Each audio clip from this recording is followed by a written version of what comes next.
Hello, everybody, and welcome back to another B.D.E. podcast. My name is Stephen Hawley. I'm here in the studio with my main man. Don't ask him no questions, and he won't tell you no lies. Shelton Walker, baby. Hello, my friend. What's going on, buddy? It's good to see you again. I love that. I never know what to expect. No, I keep you blind. I keep you on your toes. You do, and I needed that because you knew as you came in here this morning, I was a little pouty. So You were. We worked through it though. We did. It's good to have a Bruce Buffer in your corner to get you hyped up to get the day started. We should do that at the office. Maybe in the mornings, like I pull you aside, I kind of give you a little intro. That's a good point. Couple little jabs, just to make sure the blood's pumping. Like get you. You need a hype man. That's true. Everybody needs a hype man. For people that don't know, my nickname is Feelings at work. So so this is just elevate you, get you out of the feelings, get you into the game. Let's go. This would help for sure. Absolutely. Everybody needs a little something to get that B.D.E. flowing, baby. Absolutely. Take over. Well, look, we got a great show for everybody. Glad to have everybody back. We've got B.D.E. moments. Yes, sir. We're going to talk a little bit about the Madden covers. Yes, sir. Or the cover, that being said. Yes. But I slipped in using plural, and we'll talk about as to why. Little teaser there. Little teaser there. And then one topic that I'm really excited about talking is always college football. This is your bread and butter right here. It really is. If there was no other sport but college football, I could live. I could get by. We're a little early, but it's okay. It's never too early. That's my apologies. It's okay. It's okay. You're talking to a guy who plays NCAA college football still to this day. They haven't made that video game in roughly 5-6 years. It's still on PlayStation. 5 or 6 years. Try 10. I don't know. When was the last time? Was it 14? Oh, was it 14? Yeah, I believe so. Okay, I believe so. It's still on PlayStation 4. I want to say they're coming out with a PlayStation 6 soon. So if that gives you any idea how antiquated this game is, it's huge. Yes. They're supposed to be coming out with a new one. They keep talking about it. They said it. I've got a buddy that's been playing this game on his PlayStation. I'm not sure if he's listening. Does he want to get on the sticks? I'll get on the sticks right now. He probably would be down to get on the sticks, but I know he's a Florida State fan like yourself. Oh, let's go. And he's been playing the season out. Like he manages a team. Absolutely. I think he's in season 2032. Yeah, you can only go 50 years, and then it tells you that he's undefeated. Weird. Right. It's weird. Of course. Well, if you lose a game, you just close out. Yeah, get back into it tomorrow. Yeah, you anger throw it. You anger reset. You never lose. Never lose. Never lose. If only life was that way. Right. Yeah, everybody should just be able to hit the reset button, like old school Mario. Like you missed the mushroom. Screw it. I'm going back. No judgment here. No judgment here. Anger. Reset. Anger fury. Reset. My man. You want to get into the B.D.E. moments? Let's get into the B.D.E. Like, listen, I think this is one of my favorite segments. We talked about this last time, and I'm really jazzed up for these. Absolutely. We have 4 segments today, and I'm beyond stoked for it. Each and every one. Well, ladies and gentlemen, this week's B.D.E. moments are brought to you by Green Goat Golf. Come on, baby. Little Green Goat action, little just birdied. Ooh, my goodness. It's good to have those guys as partners. Yes, we're talk super a little excited. bit about the promo. So we got Green Goat Golf. I've been working with them, talking to them. They're a brand new company, from what I could tell. Okay. Great golf apparel. Okay. Just birdied one of these hats. They've got different styles though, with camo, things like that. They got some cool shorts. They have a little green goat stuff, which I absolutely love. Love always any goat talk. I'm here for it. You're there for it. They've got some awesome swag. So we'll have the link in the description. Yep. And we have a promo code. We do. B.D.E. 15. 15% off your next order. That's awesome. So go check it out. If you're liking what you're loving, plug it in. The course is yours. Yes, sir. Let's get into it. All right. So we got a couple things here to start off. Yes. So the first one is something that kind of just came up here recently. It was Vladdy Jr.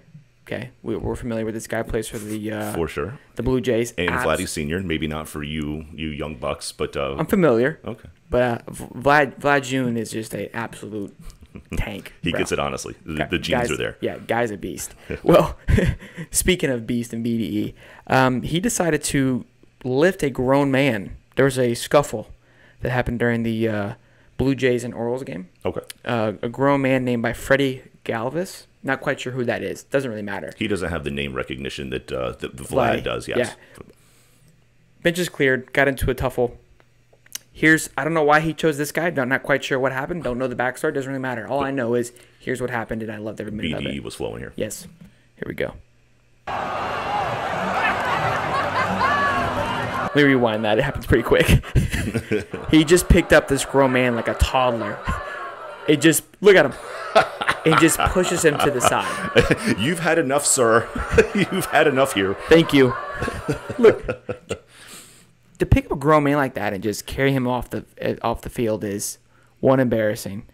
Two, takes a lot of strength just to pick him up that easily. It's a bit emasculating, yeah. Yeah, it's oh my gosh. Could you believe that? And we're not talking about just like an average person. Like it's not like me picking you up or vice versa.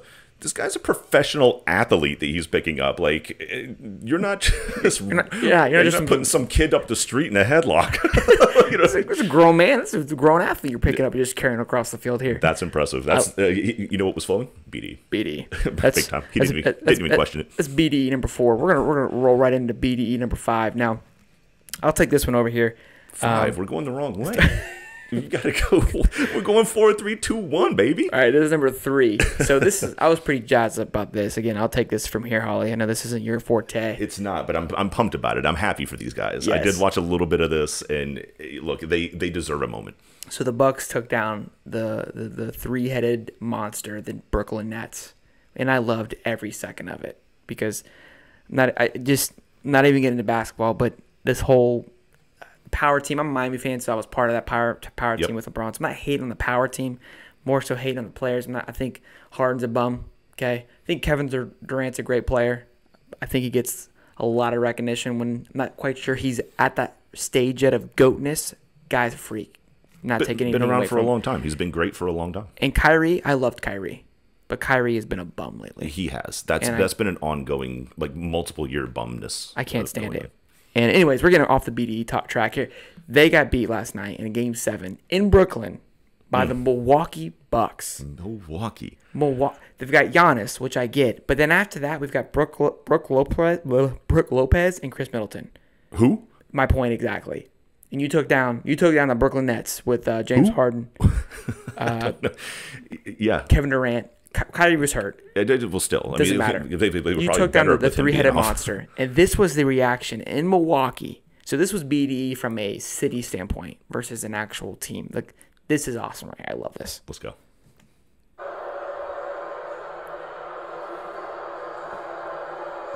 Wow. Insane, dude. That is a massive amount of people. Goosebumps.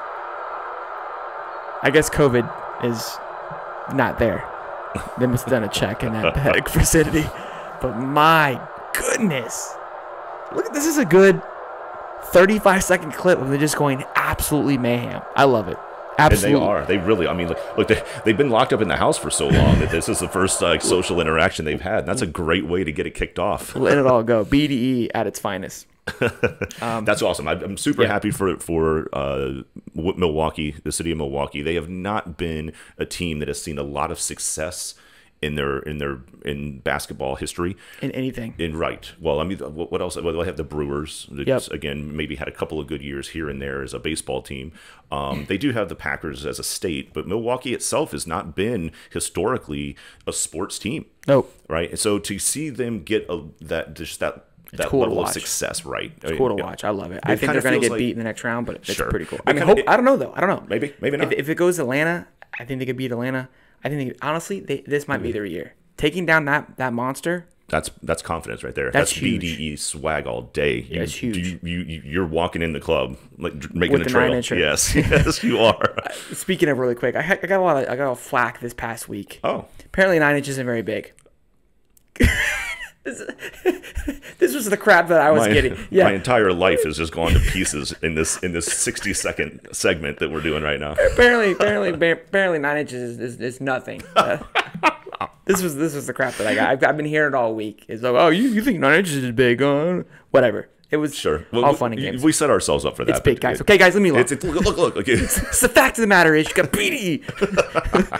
It's not the B.D.H. It's not B.D. have. It's B.D.E. Energy, okay? Energy.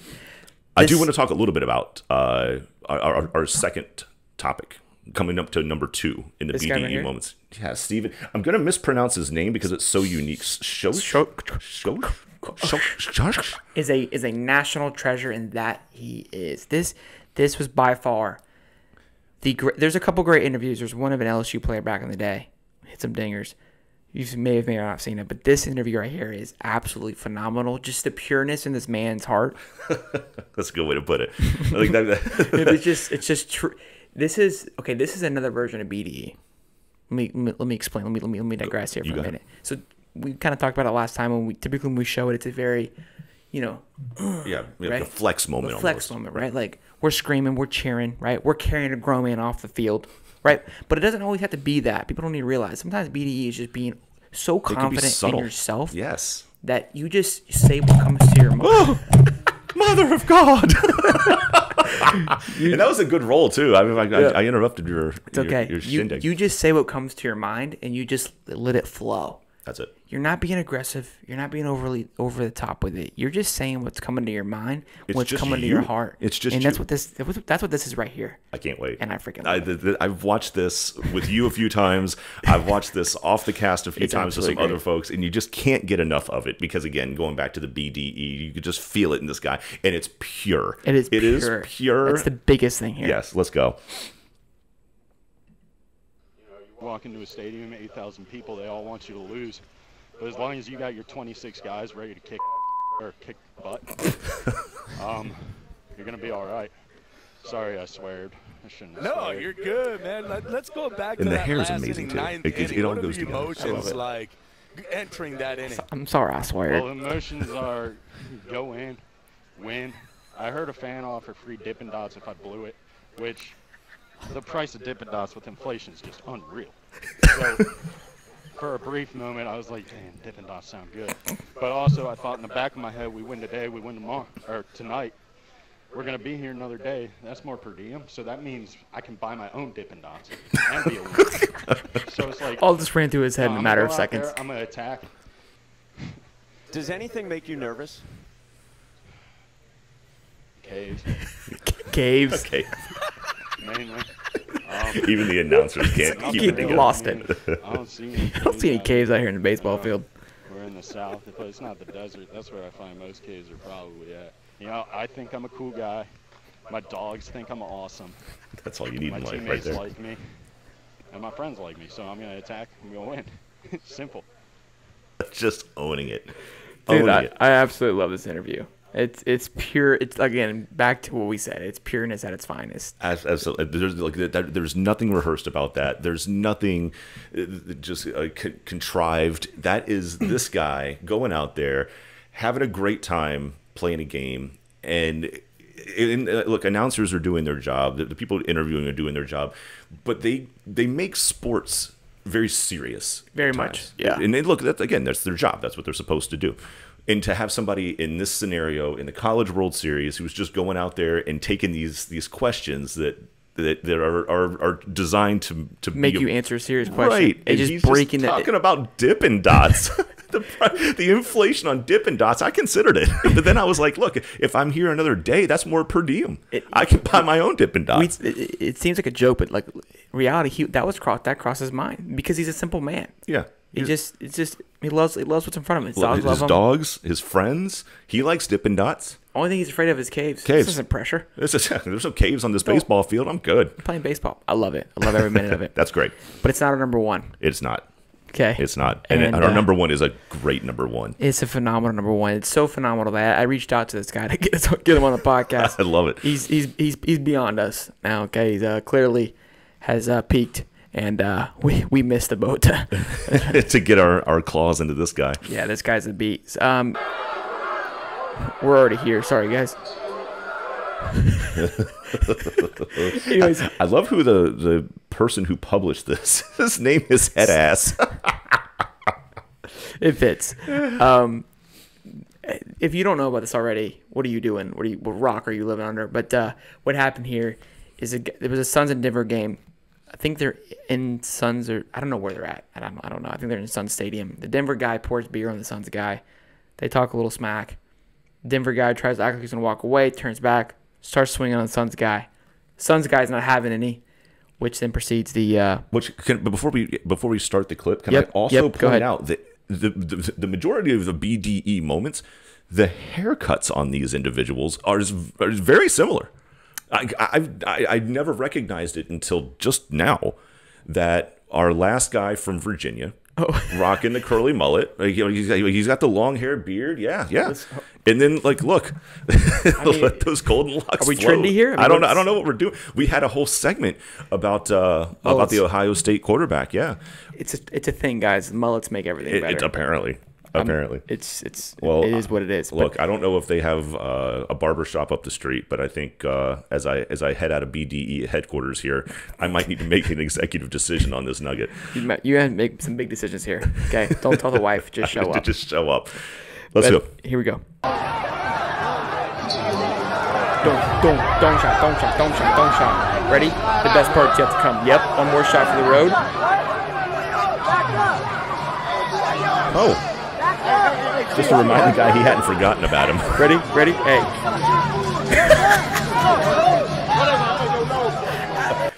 through all of that, for the fact that you're thinking about Sons and Four, guys. I just want to point out why I'm here for Sons and Four. Just so we're clear, Sons 1 and 4. It's got to be the hair. It's got to be the haircut. Well, speaking of evaluating the situation, let's talk just a little bit. It just recently happened this week. Madden dropped the cover. Well, they dropped a little hint first. They did. They sprinkled a couple of goats in the same picture, which it didn't take long for the folks that are Madden football lovers to figure out who it was. It was people thought it was going to be Montana and Brady first. Which would have also been fantastic. Would have been acceptable. But for anybody who hasn't seen it, the 2022 cover of one John Madden football. Cue it up. There it is, baby. Old TB12, old Tom Brady. Yep, and my homie Patrick Mahomes. I heard hooping. So, a couple cool things. One, this is the MVP edition. Correct. Both have won MVP. The NFL MVPs, Super Bowl MVPs. Yep. What makes that even more interesting is neither of these guys won the MVP last year. Can you tell me who that was, Sheldon, that won the MVP last year? I think his name rhymes with discount double check. Aaron Rodgers. Yeah. Yeah, and he's nowhere to be found. Had the season of his life. Yeah, went to the NFC Championship. Lost to Tom. Yeah, lost to the guy who won the Super Bowl. No love. No. I mean, look, I don't want to maybe think that this was something where it was a snub. It could have been. But Aaron Rodgers hasn't had the quietest offseason either. Look, the Packers have been trying to get him to come back. He's had some I mean, look, don't get me wrong. I'm glad he's not on there. He's acting like a baby. He is. I'm okay with it. Yeah, he is.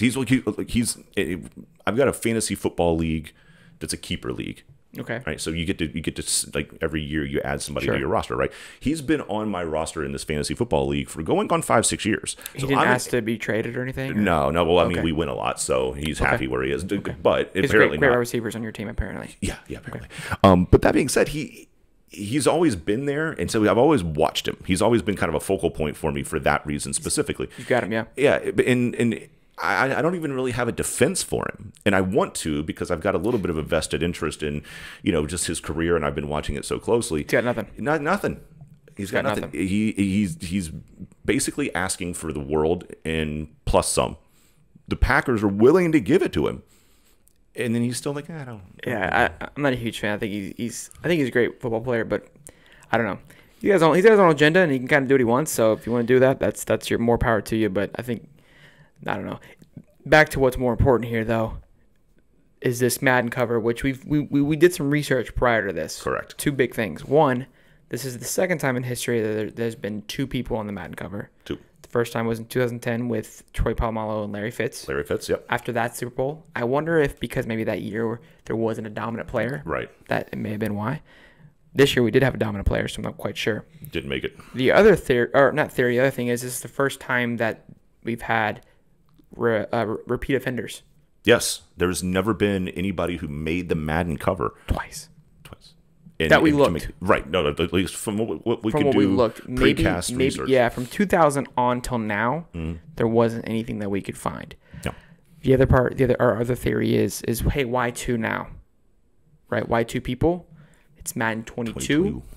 Yeah. So Maybe. Like, there's a lot of theories out there as to the why. We're just spitballing We're fishing. here. Yeah. We're throwing things out But there. look, from a guy who's played Madden through its entire franchise, start to finish, I feel like, even when Madden was actually the commentator, because he was still active back then, this is probably the best talent that you'll see on the cover of Madden. Yeah. Speaking of Madden covers, what would you say, we talked about this precast, is the biggest bust of a Madden cover? I mean, I think we all have the same person. There's no way that it's not. Anybody who knows like the history of Madden, there's a little bit of some other things that come along with it, but it has to be. Well, there's the Madden cover curse too, right? Which I believe. Look, I think just recently they've started to get away from it, not because it's not there. I think it got broke with Tom. With Tom in 18. What year did he tear his ACL? He wasn't on the cover. Okay, yeah, and I think that I it think was that prior was the year to he went, the whole year healthy. Because it still happens, because I know Antonio was on it, then he had his whole meltdown. Yep. But Peyton Hillis hands down from the Cleveland Browns, the biggest joke, the biggest bust of all time. The guy was just a bulldozer of a human. How he won it was crazy too. Like, it was a weird time how they picked it. I'm pretty sure he won, like, it was like a voting contest, but he also won like I don't know. It was really weird. It wasn't like your typical, hey, Madden kind of went to the side. They let the people vote, yeah. And they had like a bracket, and it was weird. And he won it. And then big deal. And I thought it was really cool. I loved it. Absolutely. Literally disappeared. Gone. I mean, I remember him like coming back the next year. In just being awful. I don't know if there was a change maybe in their line, or something happened where he lost it. Offensive coordinator. Yeah, but I mean, the guy just disappeared into obscurity. Gone. Yeah. I will say this though. Still to this day, he played for the Arkansas Razorbacks. Okay. Still to this day. Didn't know that. Yep. It has got to be the best three-headed monster of college running backs all at one time. Who was there with him? Darren McFadden and who was a beast? Yes, and I want to say it was Alfred Blue, but I could be wrong on the third. Oh, Blue, go! You're my boy. But I want to say that, which is he's not like a stud, but for those three to be together at one time, right? And if I'm not mistaken, Alfred Blue was also at Arkansas. That makes sense because he played for Houston. Yeah, he played for Houston. Time. He was a starter there, and obviously Darren McFadden had I can't think of the guy's name right now. Adrian Foster shared time. Yeah, Adrian Foster. So then you had McFadden, who had a great career when he was healthy. He wasn't very healthy very long. Yeah. And then you had Peyton Hillis. Dominant. They were running that old school Barry Switzer wishbone. They put all three of them on the field at the same time, and they would run those crazy 1925 football options. Like just yeah. Well, why throw the ball? Yeah, for real. And speaking of college football, it looks like there's a little bit of news coming out of the college football world. Some huge, exciting news. Exciting news. We are big fans of college football, so this is huge for us. Yeah, we're in the South. Down here, like, college football is basically a yes. I mean, like, you grow up, you either know you're a Knoll, a Cane, a Gator, a Bulldog, you're maybe even Alabama. You're either a Gator or a loser. Continue. Yes, however you want to phrase it. National champions, 2013. That being said, oh my god, it feels like so recent, but then so far away from me. Every year it's like it's just this glimmer. I'm like, we were good there, but college football is looking to expand the playoff system from 4 to not 8. No, they're skipping 8. Not 10. No, they're skipping 10. 12. A whole 12 of them. I love this. It's amazing. Look, the transition from the BCS, which was horrible. BS, you said? Yes, it was BS. Okay. I'm sorry. Sometimes I slip. Which literally was like using the Dewey Decimal System and trying to find a book in the library. I can only imagine what was going on back there. They're just like, they're one. They're one. Yeah. And they're 2. These 2 are playing. That's exactly it. Okay, there it is. And then they had like strength of schedule. That was a thing. And then it was like how there was too much subjectiveness into that. Well, see, that's the thing. It was strength of schedule, and then it was your margin of victory. So and when you have teams like a Florida or a Florida State that are playing these like Division II schools, I know they call it something else, FCS, I think, or FBS, but you would have these you say division. BS again? Yes, BS.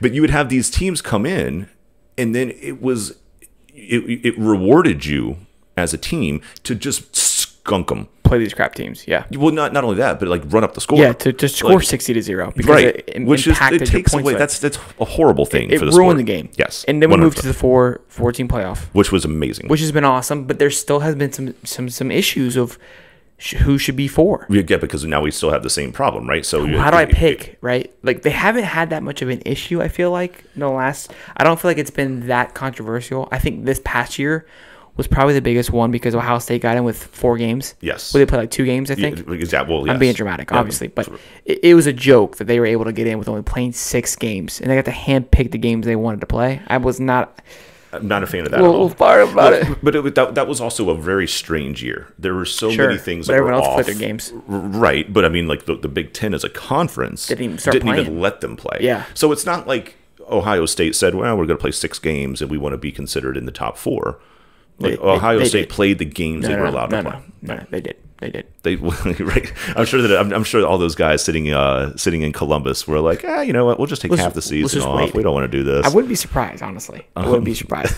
But what's going to happen now is that they said 2023 is probably what we're looking at. But how it's going to play out essentially is what we've seen so far. Is the Final Four will get a bye week, so they'll be but they'll be positioned. Yep. And the remaining 8 teams will then have a play-in game essentially.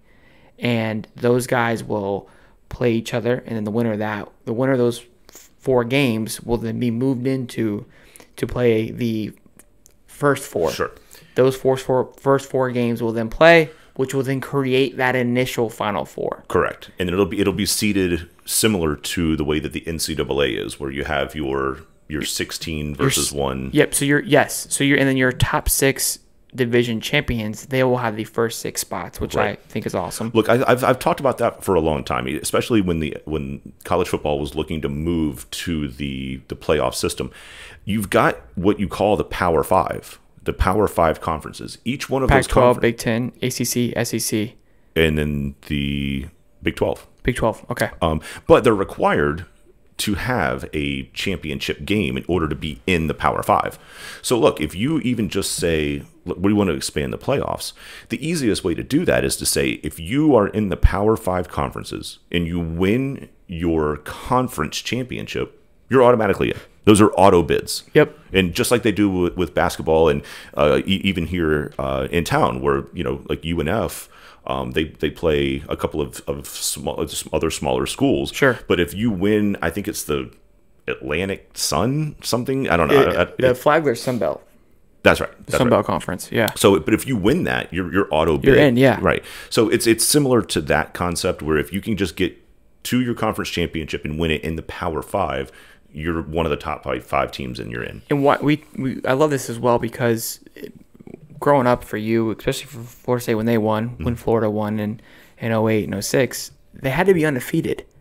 Right? So that was a huge feat. If you lose a game 2, game 3, now one of the years they won, they did lose a game, and there's a whole thing about it. But if you lost, it was like the season was over. For the most part, yeah. Because it's like, Alabama or LSU or Georgia is probably going to go undefeated. The ACC there's nobody there. But if you had to have a perfect season, which made it exciting, which makes every game incredible, but also it kills it once they lose. Sure. And you've noticed this last few years, a lot of these players aren't playing out the last few games because I get it, they're protecting their future, but it also kills the sport. It kills the game. Yeah, it makes the bowl games become irrelevant. They have been for a while. And they have as soon as the playoffs started, they should have realized this is a waste because nobody cared anymore. No, right. Well, and the fact that they expanded the bowl games, I mean, there's like 40 of them now. It's ridiculous. Before there used everybody to be, gets a trophy. I hate it. Everybody gets a trophy.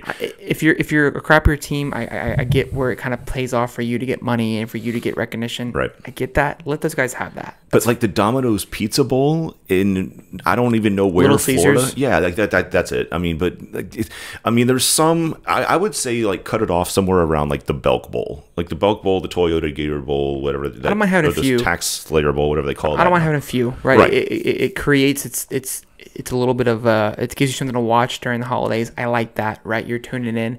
But again, I don't tune in The anymore. Hawaii Bowl with random Boise State. Yeah, San Diego State, and like, no, I don't care. It's just I get it. As a matter of fact, I think that Boise State actually has a game on their blue field. It's like the Potato Bowl. Oh, The Idaho Potato Bowl. possible. I don't. It really is a thing.